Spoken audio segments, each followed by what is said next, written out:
Ladies and gentlemen, today we're back again with another top 10 video, and this one is about the top 10 most must-have champions. Wait, what? The top 10 champions in MCOC that you must have, based on their value as an attacker, as a defender, if they're strong in battlegrounds, war, event quests, story content, basically as a whole, how valuable they are in the entire game. And of course, this doesn't mean that the most must-have champion is gonna be the best attacker as well as the best defender, because sometimes in this game, if a champion is that valuable as an attacker and has little to no defensive value at all, then they can still be regarded as a very good champion. Before we do start off with the list, I do have to say this list is 100% biased, all the way down to the champions that I use the most, champions that I like, champions that I've ranked up higher than others. It's not a list that a lot of you are gonna agree with, and so if you do feel that there's a champion missing or a champion that's not supposed to be on this list, please let me know down in the comments, and let's start off with spot number 10. Mana, olha isso. Quando eu vi esse vídeo... Spot number 10, we have two champions since I can't really decide which one is the more valuable one, and those champions are Galan and Dr. Doom. And the reason why they're tied is more so because of what they deal with. With Galan, he pretty much just cheeses power drain matchups as a whole, allowing him to finish the fight faster than any other champion can. And with Dr. Doom, he pretty much just makes power gain matchups a joke, with him being able to power steal with the special 1 and then go for the SP3 cycle. You'll more often than not find yourself in situations where the power gain is going like crazy, and the fact that Dr. Doom is such a safe champion to bring makes him one of the more valuable champions in the game. As an attacker, his damage isn't the best in the game, but it's also not laughable at all, and as a defender, he is still a very good champion to have. As for Galan, he sort of is the same in that regard, where in a power draining matchup he ramps up like crazy and is basically the most reliable champion that you can bring. But unfortunately, in places like battlegrounds, he's beginning to see a lot less play than normal. And I think this is because when he first came out, the meta was pretty much motivating you to use him. But now that power drain pops up less often, he is not really seen in a lot of places. Without the power drain, he's still a very capable attacker, of course, with him being able to take about 60 seconds to take a generic fight. Still, I feel that these two champions have a ton of value, and I feel that they belong at spot number 10. Coming in at spot number 9, we have the Human Torch himself, the champion that sort of saw a decline in terms of usage, but if you have him at rank 5, then I guarantee you that he's still amazing. He has zero to little value as a defender in this game, but when it comes to his value as an attacker, he's actually one of the best champions in the game. The fact that he pretty much destroys every Mystic champion in the game, I don't know what you can call it besides classism, but the man's damage ramps up insanely fast, especially against them, and the fact that there's basically no cap to his Nova Flame charges, this dude is insanely busted. I do know that nowadays we don't really use him much as veteran players, but think back to the time when you first got him and used him against Mystics. His performance has not changed at all, and I feel like it's mainly just us as a community that abandoned this beyond top tier champion. Spot number 8, we have a fairly new champion to the contest, and that champion is Serpent. And just to be clear, he's only here because of his defensive value, and also the fact that they didn't nerf him at all.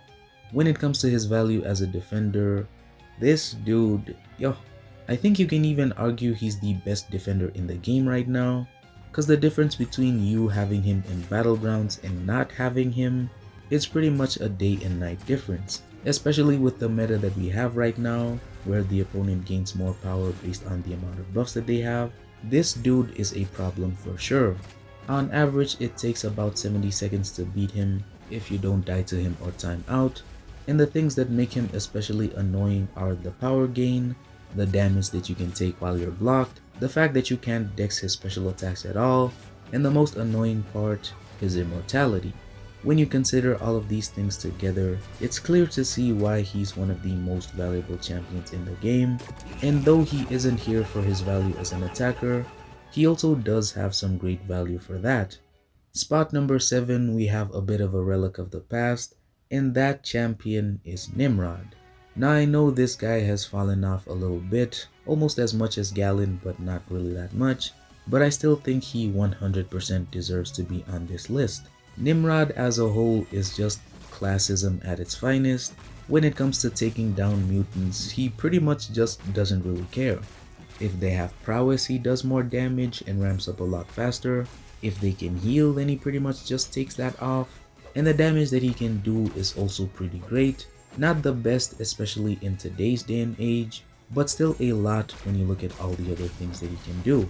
I feel like if Kabam were to drop him as a 7-star, he'd be more relevant of a champion, which is mainly just for places like Battlegrounds in War, cause when it comes to story content, this man can still do a lot. I do think he's more valuable than the other champions that we've had on this list, simply because he has a lot of value as an attacker, and also cause as a defender, he's nothing to scoff at all. Spot number 6, we have the sus Hulk himself, which is Hulkling. And for this, he's pretty much here because of his value as an attacker and also his immense value as a defender. As an attacker, he's a champion that people use day to day simply because of how big his damage can get, because with the special 2, once he launches it while he has an unblockable buff, he'll be able to gain 2 fury buffs which increase his damage by a lot. His utility is also very good with him being immune to shock, and also having sort of the same immunities as Galan does, but I'd say his value as a defender is equally as strong as with him being an attacker. If you faced Hulkling before, then you pretty much know why he's so good as a defender.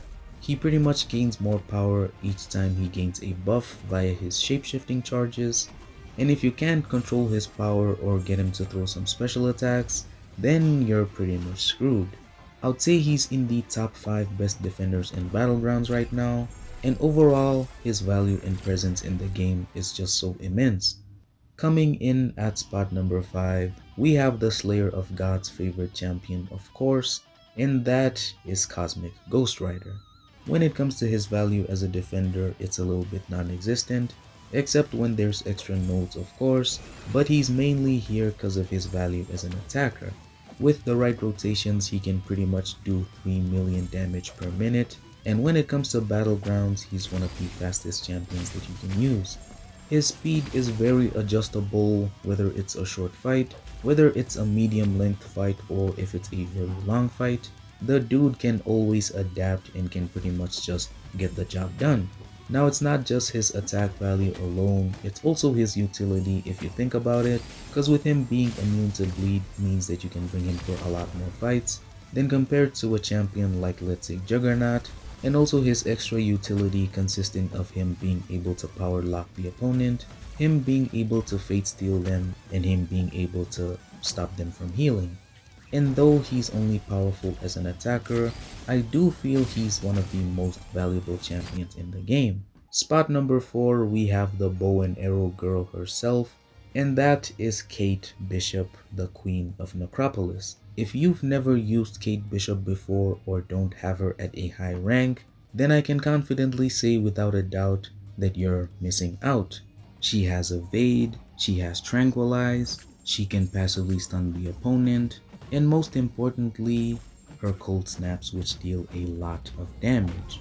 As a defender, she can be a little bit tricky if you parry her, but as an attacker, she's one of the best champions in the game. You can even argue that she's the best skill champion in the game, and I think a lot of people would agree with you, because the fact that she's just so good and we could have had her as a 7-star, man. Her value can be seen in places like War, Battlegrounds, Necropolis, and even story content, meaning that once you rank her up, you'll have a lot of places to use her. In Battlegrounds, she can take champions like Photon, Kingpin, Maestro to some extent, Onslaught, and even Hulkling.